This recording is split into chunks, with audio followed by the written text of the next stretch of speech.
자, 오늘 여러분 설교 제목 한번 같이 읽겠습니다. 시작. 하마터면 열심히 살 뻔했네. 오늘 이 설교 제목이 여러분 중에는 거북한 분이 있을 거예요. 그리고 설교 제목이 좀 잘못 나온 건 아닌가? 라고 하는 분도 있을지 몰라요. 왜냐하면 여러분이 여기까지 이만큼 온 것은 그래도 여러분이 열심을 냈기 때문에 여기까지 왔잖아요. 부인할 사람 아무도 없잖아요. 예, 우리의 무언가에 대한 열심이, 성실함이 여기까지 왔다는 거예요. 그런데 이제 오늘 말씀은 초급반에서 좀 중급반으로 좀 뛸게요. 자, 여러분이 한번 귀를 열어보세요. 그런데 미묘하지만 여러분들의 신앙을 잘하지 못하게 하는 것이 여러분의 열심일 수 있다는 거예요.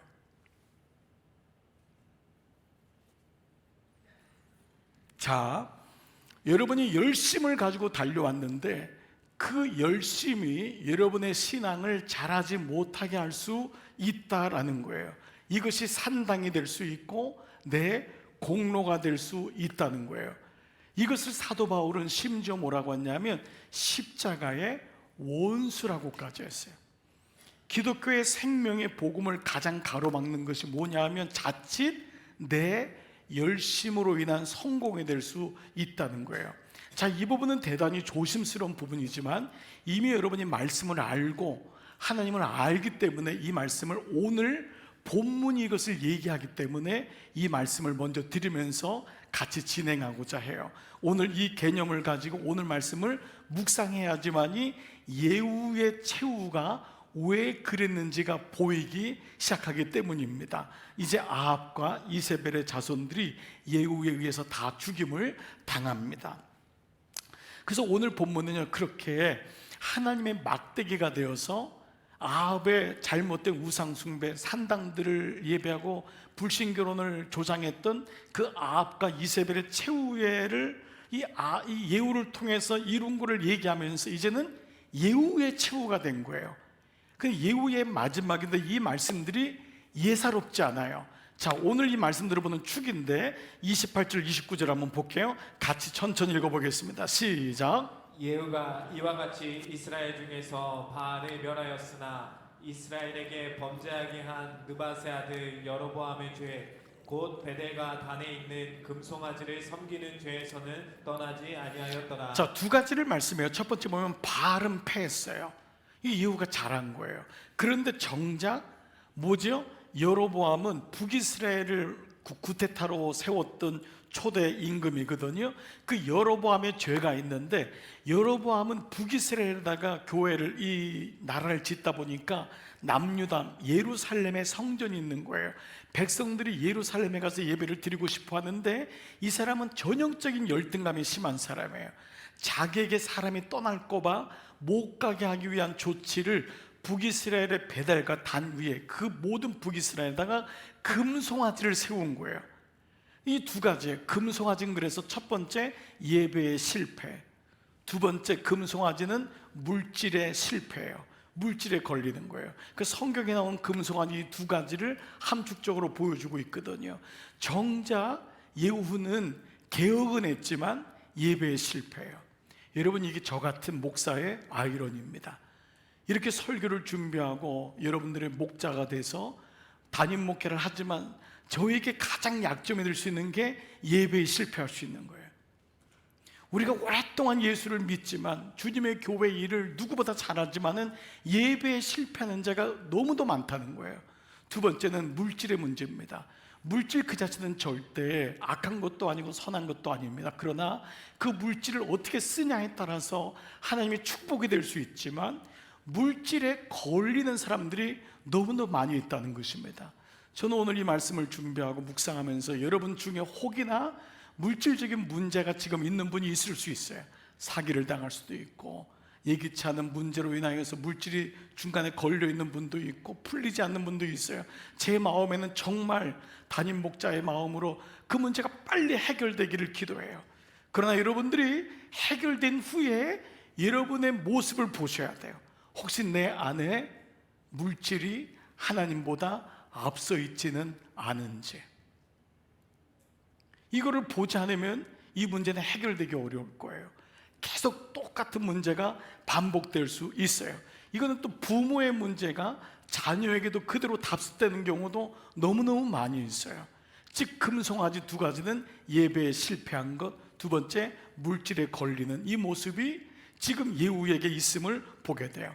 자, 이러한 예후의 최후에 대한 평가가 나오는데, 자, 먼저 잘한 일이에요. 30절 여호와께서 예후에게 이르시되 내가 나보기에 정직한 일을 동그라미 행하되, 동그라미 잘 행하여 내 마음에 있는 대로 아합 집에 다 행하였은즉. 반복되는 단어가 뭐죠? 이 사람은 행하는 것에 굉장히 열심히 있어요. 이 사람 특심이 뭐예요? 열심히 특심인 자예요. 아주 충성스러운 자예요. 하나님이 뭐라고 명령할 때 그대로 행했던 거예요. 자, 그런데 이렇게 잘 행했으면 되는데 그에 대한 평가가 여기서 끝나지 않아요. 그 다음 구절이 뭐로 시작하죠? 그러나. 이건 뭐예요? 앞에 것을 다 부인되는 거예요. 앞에 아무리 잘해도 두 번째 그러나가 되면은 이게 뭐예요? 문제가 있다는 거죠. 그러나 예후가 전심으로, 이 말씀이 뭐죠? 그 안을 들여다 보니까 열심히 있었는데 그 열심이 자기 열심이었던 거예요. 너무너무 성실한 거예요. 아침에 일찍 일어나서 늦게까지 일을 하고, 근데 그 안에 하나님이 없는 거예요. 그래서 여러분, 성실이 가장 믿음의 반대말이 될 수 있어요. 잘 들으셔야 됩니다. 근데 믿음을 통한 성실과 믿음이 없는 성실은 너무도 큰 차이가 될 수 있다는 거예요. 자, 여러분, 이 부분을 잘 보셔야 돼요. 그러나 예후가 전심으로 이스라엘 하나님 여호와 율법을 지켜 행하지 아니하며 여로보암이 이스라엘에게 범하게 한 그 죄에서, 이 말은 뭐냐면 이미 이 죄를 여로보암이 알고 있는 거예요, 예후가. 그런데 떠나지는 않는 거예요. 이게 잘못된 걸 알아요. 그러나 떠나지는 않는 모습이 일어나고 있다는 거죠. 그 사실 오늘 이 말씀의 소주제가요, 내 열심과 하나님의 전심이에요. 이 두 가지예요. 내 열심과 하나님의 전심. 그래서 여러분이 알다시피 성경의 주제가 뭐죠? 이 성경의 주제는 내 열심이 아니에요. 바로 하나님의 열심이잖아요. 이 성경이 아브라함이 열심을 낸 게 아니에요. 하나님이 아브라함을 부르셔서 그에게 하나님의 열심을 주신 거거든요. 즉 하나님의 열심이란 단어가 성경의 주제임에도 불구한데 오늘 예후의 오늘 말씀의 가장 약점은 뭐죠? 성실해요. 너무너무 잘해요. 그러나 그것이 자기 열심이 되는 거예요. 수필을 쓰시는 이 하완 씨라는 분이 쓴 책이 하나 있어요. 하마탐에 열심히 살 뻔했다. 굉장히 역설적인 의미예요. 이 책에서 하완 씨는 뭐를 얘기를 하고자 하냐면, 마치 이게 전부인 줄 알고 살았는데 열심히 살고 나니까 가족도 없어지고 아내도 없고 애도 없더라는 거예요. 이 집만 사면 해결된다 그래서 집 사느라고 열심을 냈는데 그 다음에 너무 잃어버린 거예요. 너무 잃어버린 게 많다는 거예요. 마치 말이 이 양쪽에다 그냥 이 안대를 끼고 앞만 보는 거예요. 누가 봐도 이 사람은 최선을 다하는 사람이에요. 그런데 목적지에 도착하고 보니까 아무도 없는 거예요. 그래서 스스로를 내가 늘 다른 사람의 눈치만 보고 살았던 거예요. 자기의 속도가 있는데, 자기의 삶이 있는데 그냥 남들이 집 사면 따라가고, 남들이 여기 학교 보내면 거기 학교 가야지 성공하는 줄 알고, 그러다 보니까 열심히 살았는데 그의 인생에서 아무것도 없는 너무 후회스러운 걸 보고 이런 책 제목을 잡았던 거예요. 여러분, 이것이 대단히 역설적인 의미라는 것을 여러분 아실 거예요. 열심히 살지 말라는 건가요? 아닙니다. 하나님을 통과하지 않은 열심이 얼마나 무서운지를 말씀하고 있다는 거죠. 혹 나의 열심 때문에 소중한 것을 잃어버린 적은 없습니까? 적용 질문해 보세요. 혹시 나의 열심 때문에 나는 하나님을 잊고 살지는 않았습니까? 결국 예후의 인생은 이렇게 쓸쓸히 막을 내립니다. 자, 그런데요, 우리가 여기서 한 사람을 더 찾아봐야 됩니다. 그것은 바로 예후와 함께 종교개혁을 일으켰던 아주 정말 절친 동역자입니다. 이게 이제 어제 말씀에 나왔는데, 어제는 이제 8절까지밖에 토요일 날 묵상이 안 됐지만 여러분 다 읽어보신 분은 어제 어떤 일이 있냐면, 이 종교개혁을 예후 혼자 이루지 않아요. 그게 동역자가 있어요. 10장 5절 볼게요. 같이 한번 읽을게요. 시작. 예후가 거기에서 떠나가다가 자기를 맞이하러 오는 레갑의 아들 여호나답을 만나니라. 자, 누구의 아들이요? 레갑의 아들. 레갑이 누구지요? 여러분 예레미야 35장에서 우리가 만났던 그 사람. 그래서 하나님이 예레미야에게 포도주를 먹게 했는데 포도주조차 먹지 않았던 후손들이 레갑의 후손이에요. 그때 우리가 이 두 가지 이 화두를 했단 말이에요. 커넥션, 프린서플. 레갑이라는 사람들을 통해서 우리가 커넥션과 프린서플이라고 하는 영적인 화두를 얻었던 것이 바로 이 레갑인데, 레갑의 아들 요나답을 만난 거예요. 나답을 만났어요. 그의 안부를 묻고 그에게 이르되 뭐라고 하죠? 내 마음이 너 마음을 향하여 진실함과. 근데 여기 진실하다는 단어가 전심으로는 단어하고 어원이 같아요. 그러니까 뭐냐면 이거 하나님을 향한 마음이에요. 내가 하나님을 향한 마음이 너의 하나님을 향한 마음과 같이 똑같다는 거예요. 그러니 똑같냐 물으니까 요나답이 대답하되 그러하나이다. 이르되 그러면 뭐라고 하죠? 나와 손을 잡자. 손을 잡으니 예후가 끌어 병고에 올린 거예요. 드디어 요나답이 예후의 마음이 진실일 거라고 믿은 거예요. 하나님 향하여 전심일 거라고 믿은 거예요. 그런데 그 다음 구절이 너무 놀라운 말씀이 나와요. 다음 구절을 볼게요. 이르되 나와 함께 가서 여호와를 위한 뭐죠? 나의 열심을 보라. 이게 예후인 거예요. 그래서 성경에는 이렇게 그림자들이 나오는 거예요.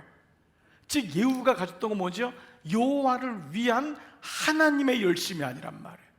여호와라는 나의 열심, 문자적으로 맞는 말 같지만은 예후의 최후를 우리가 이미 묵상하면서 왜 예후가 망하게 되었는가? 거기는 바로 하나님을 떠나서 나의 열심이 되어버렸을 때. 그래서 오늘 말씀은 여호와라는 나의 열심을 보라. 그래서 여호나답은요 이 예후를 믿어요. 그런데 예후가 변질되는 거예요. 예후가 자꾸 이상해지는 거예요. 예배 자리에 없는 거예요. 물질의 탐심을 갖는 거예요. 이 모습을 보이면서 결국 이 여호나답은 떠나게 되죠. 그래서 어떻게 되죠? 바로 그는 광야로 들어가게 됩니다. 스스로 비천한 자가 되어 광야로 들어가서 사마리아를 등지고 이 예후를 떠나게 되죠. 그런데 250년 후인 유다가 바벨론에게 망하게 될 때 모든 사람이 바벨론에 다 포로로 끌려가는데 바로 이 비천한 자인 레갑의 후손들만 끌려가지 않아요. 자, 그 말씀이 열왕기하 24장 14절 한번 볼게요. 같이 시작. 그가 또 예루살렘의 모든 백성과 모든 지도자와 모든 용사 10,000명과 모든 장인과 대장장인을 사로잡아 가매 비천한 자 외에는 남은 자가 없더란데, 이 비천한 자가 누구냐면 레갑의 후손들이에요. 레갑의 후손들만 남게 되었던 거예요. 그래서 느헤미야 3장 보면은요 포로기 때를 이제 다 70년 지난 다음에 돌아오잖아요. 돌아올 때 이 성전이 중수되잖아요. 그때 성전의 북쪽에 이 성경의 말씀에 뭐라고 나오죠? 거기 아무도 하지 않았던 성전의 분문이라고 그래요. 분문. 이게 똥문이에요. 아무도 거들질 않고 돌보질 않아서 똥만 쌓였던 그 분문을 세우는 걸 누가 세우냐면 레갑의 후손인 말랴가 세워요. 이게 레갑 자손인 거예요. 묵묵히 그는 비천한 자가 되어 하나님 마음을 가지고 남들이 하지 않는 일을 끝까지 감당하죠. 그리고 이후 850년 후에 광야에서 살면서 그들은 예수님이 오셨을 때 가장 먼저 예수님을 맞이하는 목자가 됩니다.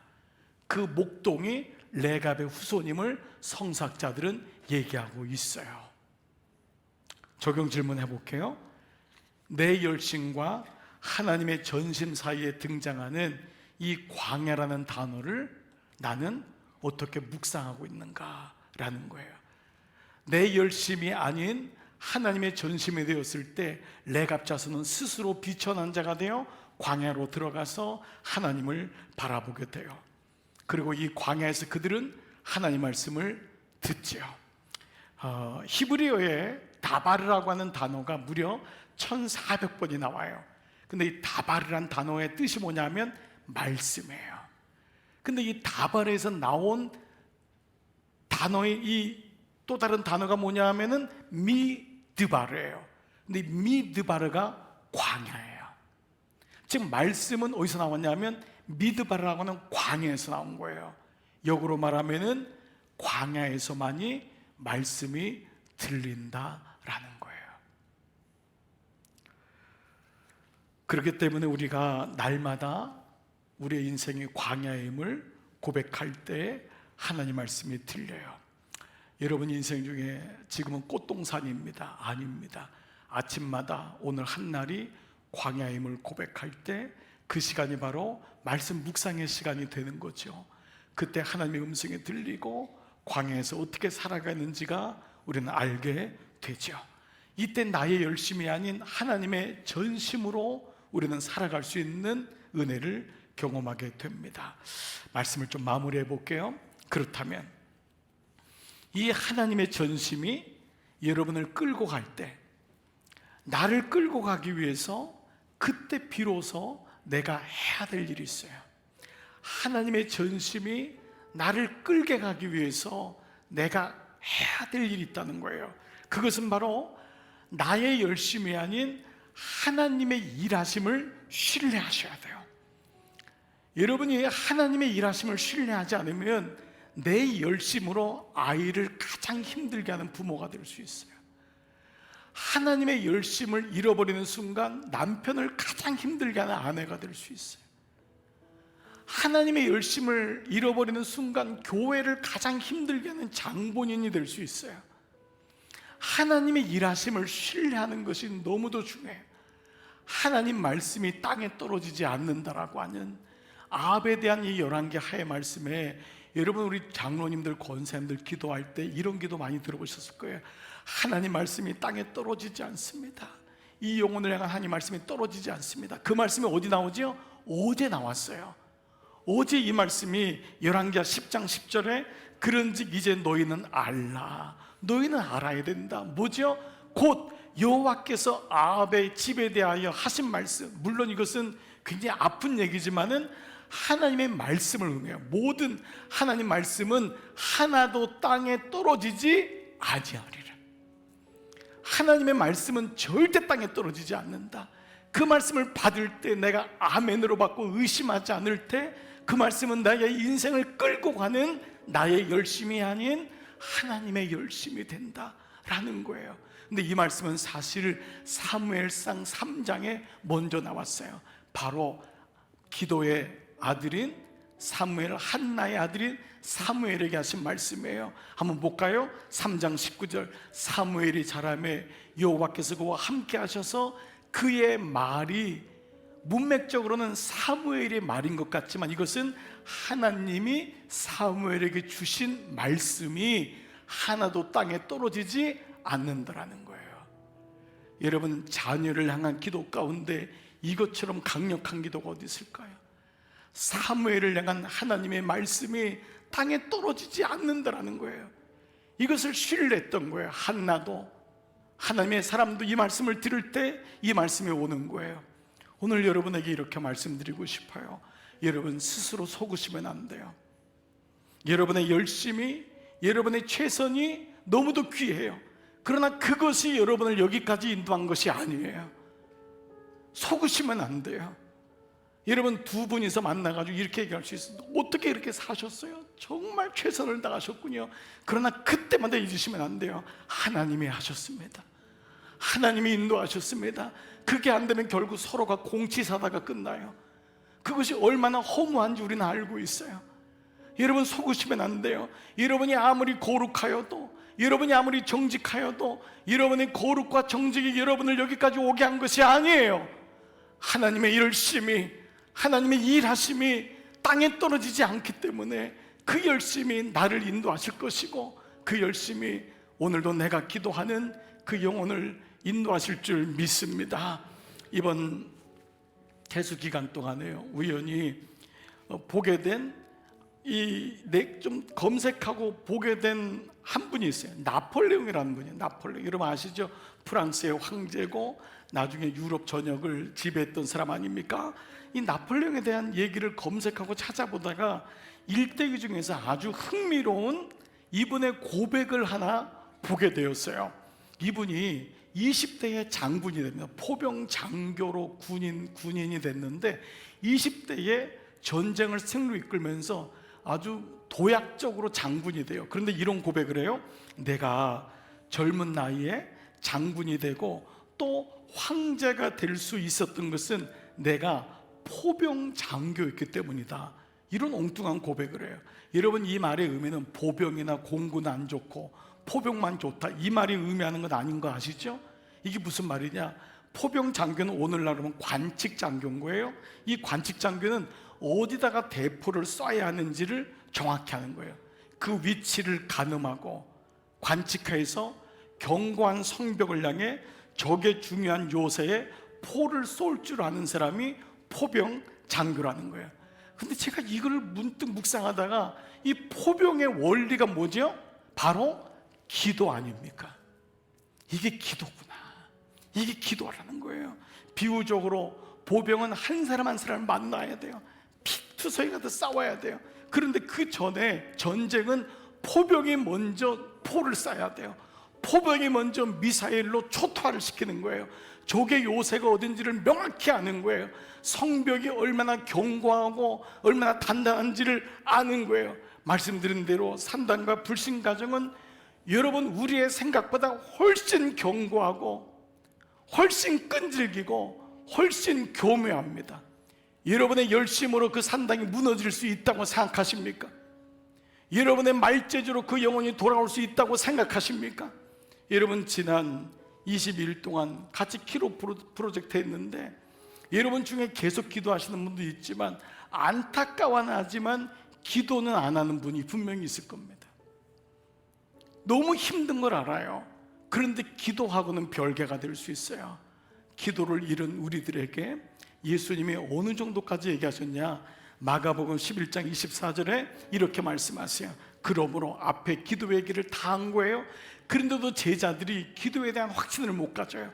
그러자 이렇게 말씀해요. 그러므로 내가 너에게 이르노니, 예수님이 이 단어까지 무엇이든지, 오죽 기도를 안 하면 무엇이든지 기도하고 간구하는 것은 받은 줄로 믿으라. 그리하면 너에게 그대로 되리라. 이 말씀은 왜 기도하지 않느냐라는 거예요. 왜 염려만 하냐는 거예요. 왜 안 된다고만 생각하느냐는 거예요. 정말 기도에 받느라는 거예요. 정말 마음을 쏟아보고 정말 간절한 마음으로 구하고 간절히 기도해 받냐?